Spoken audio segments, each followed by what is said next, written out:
Hello everyone, this is Priya. Welcome back to our channel commerce world tutorial. मैंने start किया है 12th standard economics chapter number 5, chapter number 4 supply analysis.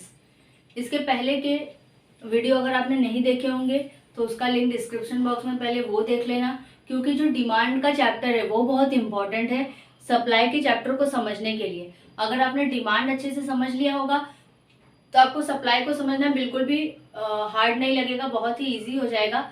क्योंकि demand और supply के chapters के जो questions आप देखोगे और आंसर्स देखोगे तो दोनों में बहुत ही ज़्यादा सिमिलैरिटी है, बहुत ज़्यादा एक जैसा आपको लगेगा देखने में, और याद करने में पढ़ने में भी एक जैसा ही लगेगा। बस डिमांड की जगह सप्लाई आ गया है और उनके रिलेशंस बदल गए हैं प्राइस के साथ में।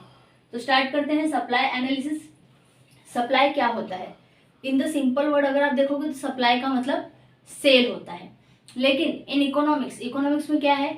सप्लाई का मतलब सप्लाई वही सप्लाई सेल होगा जो आप सेल करने के लिए निकालोगे। अगर आप कुछ रख ले रहे हो, पूरा का पूरा सेल नहीं कर रहे हो at the given period of time, at a given period of price, तो फिर वो सप्लाई नहीं होगा। सप्लाई कब होगा? जब आप उसको सेल कर दोगे तब वो सप्लाई होगा।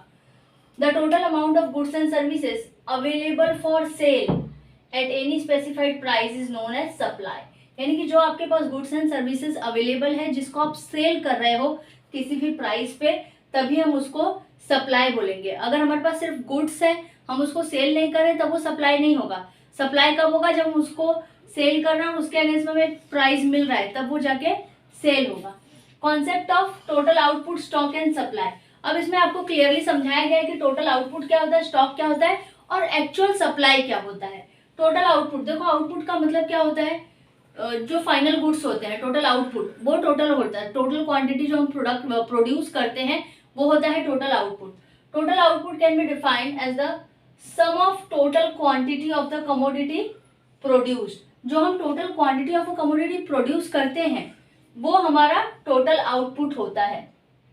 Production leads to consumption. जब हम प्रोडक्शन करेंगे तभी कंजम्पशन होगा, हम प्रोडक्शन नहीं करेंगे तो कंजम्पशन नहीं होगा। इसलिए प्रोडक्शन क्या करता है? कंजम्पशन करवाता है। In the process of production inputs are converted into output और फाइनल गुड्स। जो प्रोडक्शन का प्रोसेस, उसमें हम क्या करते हैं, जो हमारा इनपुट होता है उसको हम प्रोसेस करते हैं और लास्ट में वो फाइनल गुड्स बन के बाहर आता है। तो जो प्रोडक्शन का प्रोसेस है उसमें हम क्या करते हैं, इनपुट्स को आउटपुट्स में कन्वर्ट करते हैं। और हमेशा क्या होता है, in the process of production inputs are converted into output और फाइनल गुड्स। यानी कि जो हमारा इनपुट है वो हमारा प्रोसेस होता है, उसके बाद वो फाइनल गुड्स बनता है, या फिर उसको आउटपुट भी बोल सकते हैं या तो फाइनल गुड्स भी बोल सकते हैं। तो जो हम टोटल क्वांटिटी प्रोड्यूस कर रहे हैं वो होता है हमारा आउटपुट। उसको हम सप्लाई नहीं बोलेंगे, वो हम सिर्फ प्रोड्यूस कर रहे हैं। तो प्रोडक्शन का मतलब प्रोडक्शन जो कर रहे हैं और जो प्रोडक्शन कर दिया है वही होता है हमारा टोटल आउटपुट। उसके बाद नेक्स्ट वन आता है stock. Stock is the total quantity of a commodity available for cell with the seller to a particular point of time। Stock क्या है? जो टोटल कमोडिटी, जो total quantity of commodity available है seller के पास cell करने के लिए किसी भी पीरियड ऑफ टाइम पे। It is the source of supply. ये क्या है? सोर्स है सप्लाई का। It is the source of supply, यानी कि ये सप्लाई का सोर्स है। स्टॉक होगा तभी हम उसको सप्लाई कर सकते हैं, मार्केट में सेल कर सकते हैं। अगर हमारे पास प्रोडक्शन ही नहीं होगा, स्टॉक ही नहीं होगा, तो हम सप्लाई नहीं कर सकते। Without stock supply is not possible. अगर हमारे पास प्रॉपर स्टॉक नहीं है तो उसका सप्लाई पॉसिबल नहीं है। Normally stock exceeds supply. Most of क्या होता है, स्टॉक हमेशा सप्लाई से एक्सीड होता है। स्टॉक मतलब जो हमारा आउटपुट है उसको हम प्रोड्यूस करेंगे, प्रोड्यूस करके स्टॉक करके रखेंगे कुछ, और थोड़ा सप्लाई के लिए निकालेंगे, कुछ स्टॉक करके रखेंगे। जैसे जैसे मार्केट में जरूरत पड़ती जाएगी वैसे वैसे उसको निकालते हैं। तो जो हम इन्वेंटरी स्टॉक जिसको हम जमा करके रखते हैं बाद में मार्केट में निकालेंगे उसको हम कहते हैं स्टॉक। जो हम प्रोड्यूस करते हैं वो हमारा होता है आउटपुट। जो हम जमा करके रखते हैं बाद में सेल करेंगे उसको कहा जाता है स्टॉक। स्टॉक हमेशा क्या रे, सप्लाई से ज्यादा ही होता है, क्योंकि सप्लाई में टाइम टाइम पे करूंगी जब जब रिक्वायरमेंट होगा, लेकिन स्टॉक करके रखना रहता है। लेकिन कुछ ऐसे पेरिसेबल गुड्स होते हैं जिसमें हम ज्यादा नहीं रखते, जैसे वेजिटेबल्स हो गए और उसके बाद डेयरी प्रोडक्ट्स हो गए, तो इसमें हम स्टॉक को सप्लाई से ज्यादा नहीं रखते। दोनों मोस्ट ऑफ इक्वल ही रहता है। और जो ड्यूरेबल गुड्स हैं, ग्रेन्सेस वगैरह हो गए, राइस, पल्सेस, ये सब, तो उसमें हम क्या करते हैं, स्टॉक को ज्यादा रख सकते हैं क्योंकि वो खराब नहीं होते। और last one supply, total output, stock और उसके बाद सप्लाई। सप्लाई मतलब जो एक्चुअली हम सेल करते हैं at a given period of time, at a given period of, at a given price, जो हम सेल करते हैं उसी को सप्लाई कहा जाता है। Supply is a relative term, it is always expressed in relation to price, time and quantity. ये हमेशा किससे रिलेटेड होता है, ये रिलेटेड होता है प्राइस से, टाइम से, क्वांटिटी से, क्योंकि एक्चुअल क्वांटिटी हम निकालेंगे एक टाइम पे और एक प्राइस पे, तब जाके वो सप्लाई होता है। यहाँ पे आपको मीनिंग है सप्लाई का, यहाँ पे total stock, total output, stock और सप्लाई का डिफरेंसेस समझ में आया होगा आपको। यह है मीनिंग।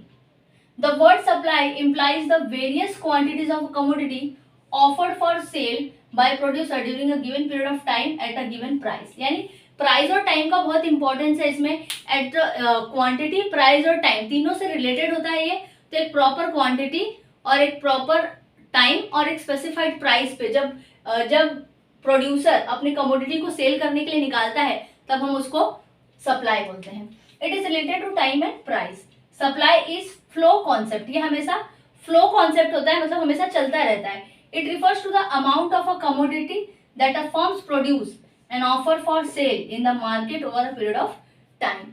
ये क्या है, जो कमोडिटी फर्म्स प्रोड्यूस करते हैं फिर उसको सेल करने के लिए निकालते हैं मार्केट में over a period of time, यानी कि पीरियड ऑफ टाइम पे जब जैसे जैसे रिक्वायरमेंट होती है निकालते रहते हैं, तो वो हमारा सप्लाई होता है। डेफिनेशन दिया है पॉल सैमुएल्सन ने। Supply refers to the relation between market prices and amount of goods that producers are willing to supply. Supply क्या है, सप्लाई रिलेशन है किसके बीच में, मार्केट और प्राइस के बीच में। जैसा प्राइस होगा, जैसा मार्केट होगा, वैसे ही हम अपनी क्वांटिटी को, अपने कमोडिटी को निकालेंगे मार्केट में। कम प्राइस है तो सप्लाई नहीं करेंगे, जब ज्यादा प्राइस होगा तभी सेल करने के लिए निकालेंगे ताकि उससे ज्यादा प्रॉफिट हो। जैसे हमने डिमांड पढ़ा था कि डिमांड किसके पॉइंट ऑफ व्यू से होता है, कंज्यूमर के पॉइंट ऑफ व्यू से।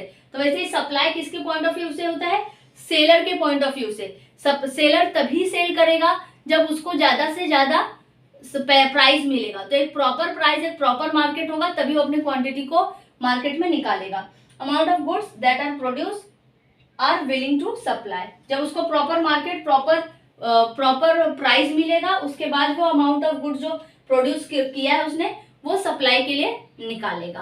तो ये है हमारा सप्लाई। सप्लाई कब होता है, सप्लाई जब ज्यादा मार्केट में प्राइस होता है तो प्रोड्यूसर्स या सप्लायर्स ज्यादा से ज्यादा सेल करते हैं ताकि उनको ज्यादा से ज्यादा इनकम हो सके।